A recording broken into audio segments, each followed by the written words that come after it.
My childhood was crazy making, actually. For everybody outside, we had to look perfect, as long as we looked good and everything. But inside, the family, my mom and dad would argue a lot. They'd bicker a lot. My dad had a very hot temper. My mom I think, held a lot of anger. So it was very confusing in my childhood to be around them. My mom used to say that she would find my sister as a young child crying in her room.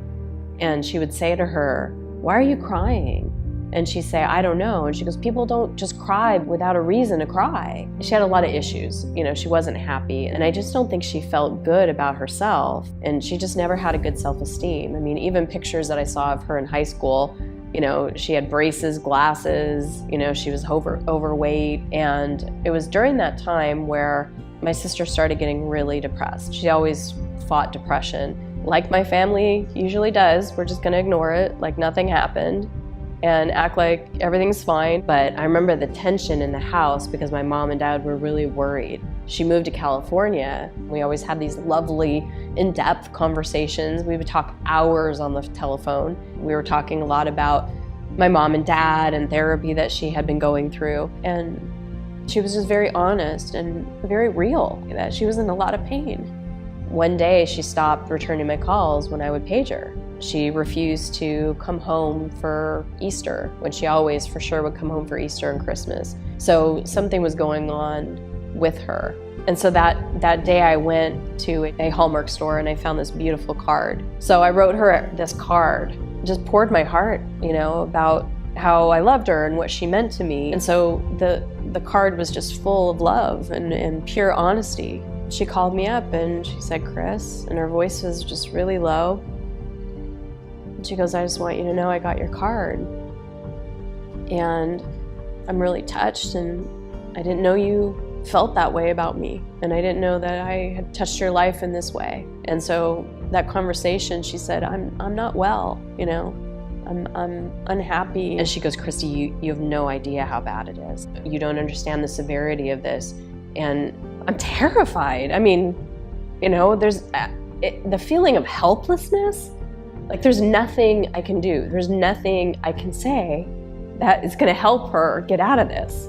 So I just thanked her for being my big sis. Like those two little girls, when they grabbed their hands and said, "Sissy." It was just that kind of moment of just appreciating that I had her in my life. That was the last time I'd ever spoke to my sister. Because it was about a month later. And it was over Memorial Day weekend. I walked into the house and the phone rang. And I get on the phone, I say, "Hi, Mom." And she goes, "She did it." And I said, "Mom, who did what?" And she goes, "Your sister. She committed suicide." And I just dropped. I dropped the phone, I dropped to my knees.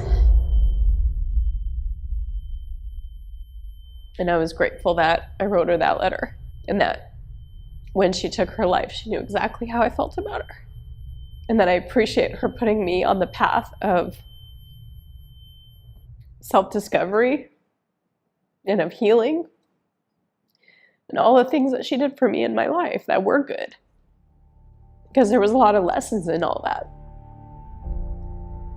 After my sister committed suicide, I was very committed to making sure that it didn't happen to other people. So for me, learning about how to find happiness and to live my life in a space of joy was really such a motivation for me.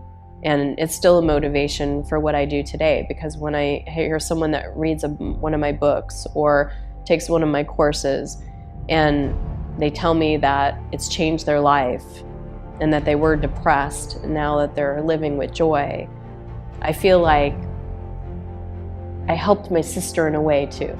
I would say for someone that is just starting out, that wants to change their life, that wants to go from feeling bad to good, is start looking at all the aspects of your life that you don't like. I mean, look at all the places where you're not satisfied, you're not happy. Look at the aspects and then ask yourself, what would I love? We get shaped by the environment that we're in. It's like we're a little seed being planted in the garden, and we're raised by the garden that we're in. All the times we're yelled at, all the times we're told we're not good enough, or that we're never going to amount to something, or that we're a pain in the ass, or whatever we were told. All those things, all those experiences, shape us to be who we are. So, feeling badly about yourself, not feeling good about yourself, not feeling good about who you are inside, it makes functioning in everyday lives, in everyday reality, no matter if it's relationships or your career or whatever it is, it makes it really difficult when you don't feel connected to yourself, when you feel disconnected, when you feel like you're bad, when you feel like there's something wrong with you. And that we don't have to be victim to circumstances, and we don't have to have our circumstances and situations or things that happen in life dictate how we're going to feel or what the outcome of our lives are going to be. So when you find yourself in a situation that you don't prefer, know that there's lots of other options and lots of other choices. And we get to decide. We're the only ones that give ourselves permission, and we're the only ones that decide for ourselves what we want to experience in our life. This is how anybody can get started, and nothing has to change in order for you to do that. We all have the capacity inside of us to focus on what we would love and how we want to feel. And you can have what you want in all aspects of your life, but you just have to focus in that direction.